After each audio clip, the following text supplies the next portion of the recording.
So welcome back, everybody. We are going to now go into a new chapter that has to do with a different shape. Now it's no longer going to be about tables, it's about to be about data cubes.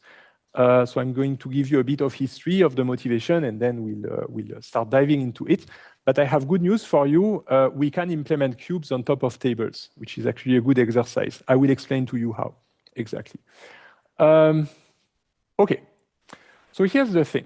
You know that there's a history of databases, right? Everything we know today just didn't appear out of thin air just like this. It was because of all the people who worked on this and found out how to do it efficiently. In fact, it started, as if you remember, not just in 1970, it started thousands of years ago, right? When people were already putting relational tables on clay tablets, where people in libraries like the Library of Alexandria were trying to index the books that they had on paper, of course, because they didn't have computers.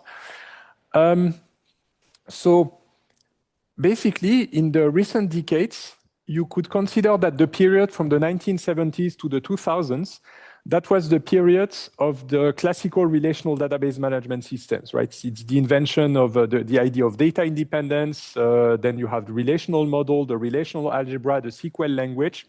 So it appeared in the 70s, grew popular, and now today you don't have any company that doesn't have a relational database. It's very hard to find. Everybody has one, even if it's a free open source one. So that was the age of transactions. Why do we call it the age of transactions? Well, it's just because people update these databases, and I explained last week and the week before that you need transactions in order to make sure that you're not breaking stuff, like when hundreds of people or thousands of people use the database at the same time.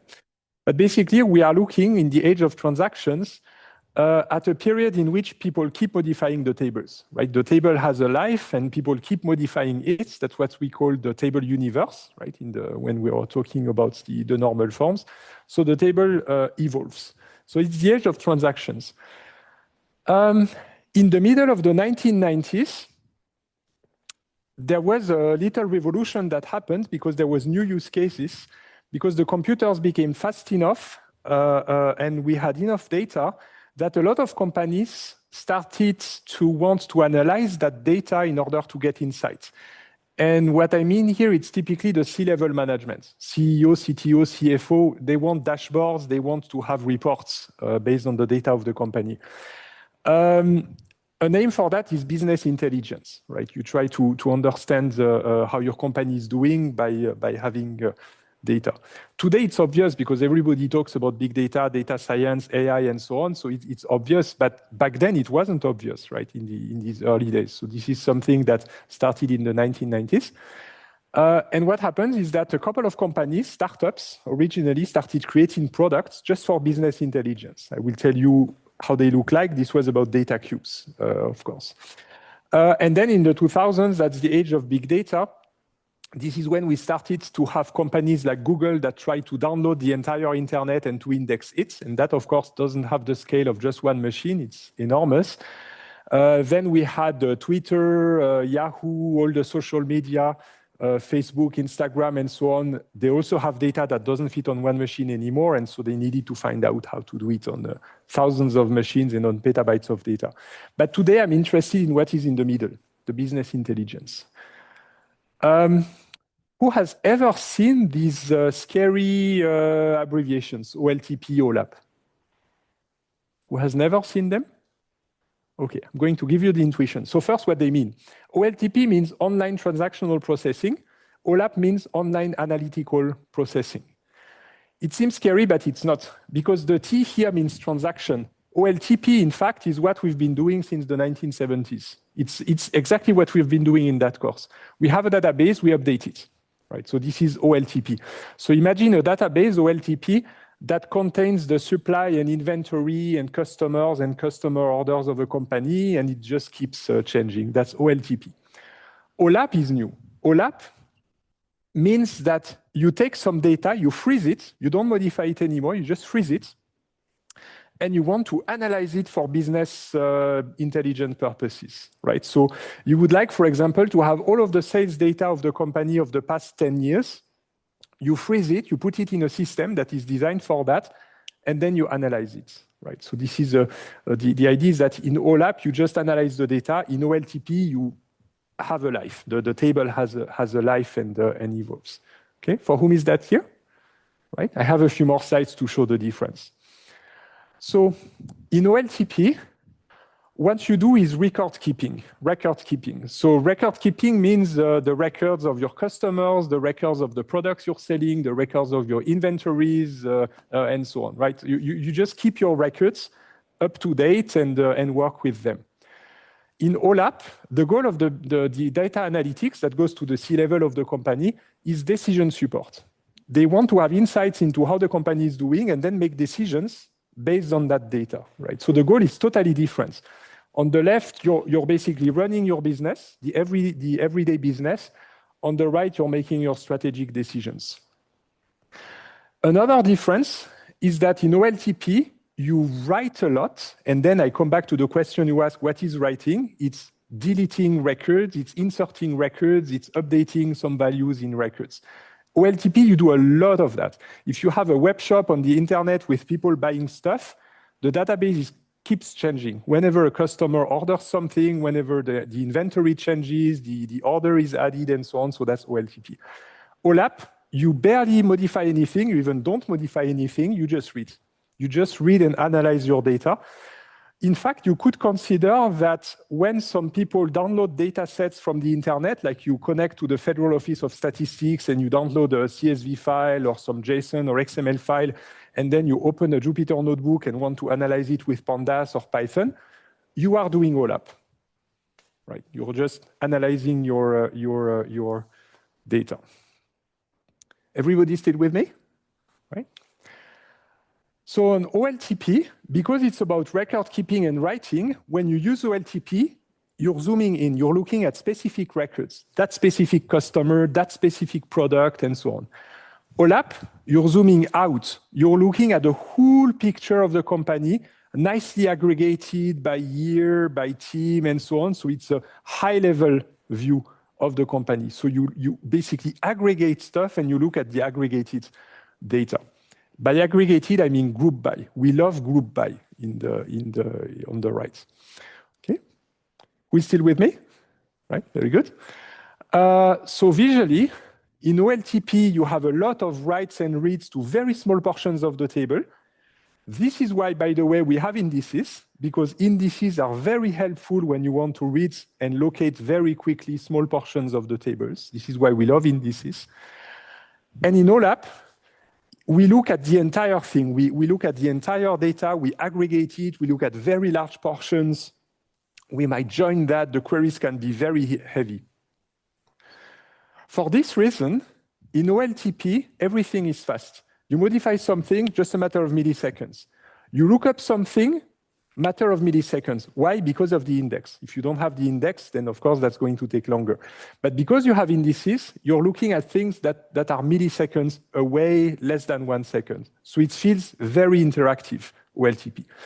You feel that when you go to a website and order things, you click your buttons, it's instant, right? They don't tell you to wait for an hour. Well, they tell you to wait for the delivery, but placing the order is almost instant. OLAP is different. OLAP might have very long queries. You might let it go during the night and come back on the following day and get your results, right? It might take actually a lot of time. So this is not necessarily interactive. You might have some kind of interactive systems, like there's, for example, I remember in the good old times, people using spreadsheets like Excel to connect to a business intelligence backend. And you would press a button, and sometimes you needed to wait for 5 minutes or 10 minutes, right? So this is what is meant with slow interactive, right? So it's a bit slower. And again, sometimes it's even hours of computations. Who is still with me? Right? I'm giving you the high-level difference between OLTP and OLAP. Something else in OLTP is that we care a lot about consistency. We don't like update anomalies, insertion anomalies, deletion anomalies, and that's why we have the normal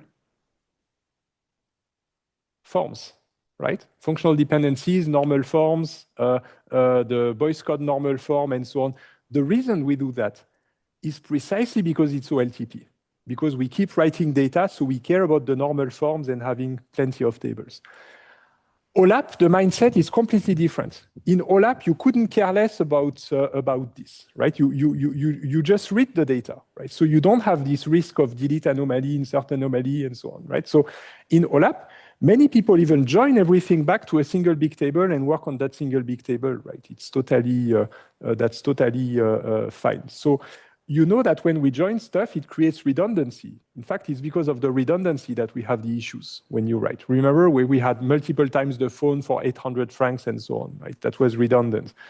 So no LTP, we care a lot about consistency. And in OLAP, we care a lot about redundancy just because it makes it more efficient to aggregate the data when it's in a single table than when it's stored in multiple tables. Who is still with me? Right? What I've just done is I've connected previous lectures on the normal forms. I've connected it with OLTP. Indices, I've connected them with OLTP, right? So a lot of the things we've been doing throughout the semester was OLTP, right? And just today is going to be OLAP. I'm not going to spend much time on that. I just added a few more differences, right? If you're interested between OLTP and OLAP, on the high level, ACID, even ACID. I told you about ACID, right? The atomicity, consistency, isolation, durability, the transactions. That's also OLTP, right? What we've done. Okay. Backups, maybe I can say a few words. The backups are very important for your OLTP because that's your day-to-day business. If you lose it, then you have a problem. If you lose the customer orders and you no longer know what to deliver. OLAP is less important because, in fact, OLAP, we just imported data from somewhere else. If we lose it, it's no big deal. We just re-import it, right? So this is why backups are more important for OLTP. Anyway, so I give you an intuition of OLAP as a contrast with OLTP, and now a bit more about OLAP. By the way, what you have on the screen here is what I mean with these high-level fancy reports that you get to the C-level executives. So what you get out of OLAPs is typically going to be that kind of fancy charts, because this is really aggregated for the whole company. Okay, just watching the time so that, because we have a break soon, but I think we still have maybe 1 minute. I have 4 slides here with 4 adjectives. These 4 adjectives are very often given to OLAP. Let me show just the adjectives: subject-oriented, time-variant, non-volatile, and integrated. These are the 4 adjectives that are very commonly associated with OLAP. So let's see what I managed to do before the break. Subject-oriented, they look scary, the adjectives, but don't worry, they are not so scary.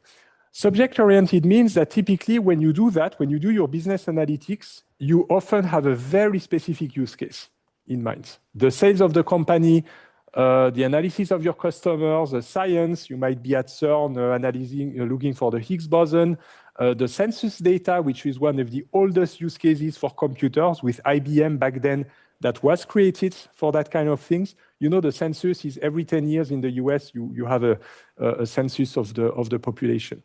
And that was the very early cases of using mechanical machines back then. So subject-oriented, right? It means we have a very clear use case that we're focusing on. The second one is time variant. Is that because you're looking at business analytics, I feel it's going to ring in the middle of my sentence. Because you're looking at business analytics, you're looking at the past few years, typically the past 5 years, the past 10 years of the company, right? You want to see the evolution of your sales over these years. So time plays a very important role in OLAP. You really want to see data across time, right? In the past 5 or 10 years. Well, that wasn't in the middle of my sentence. Okay, so I'll see you in 15 minutes and I'll continue on that and then I'll show you the cubes.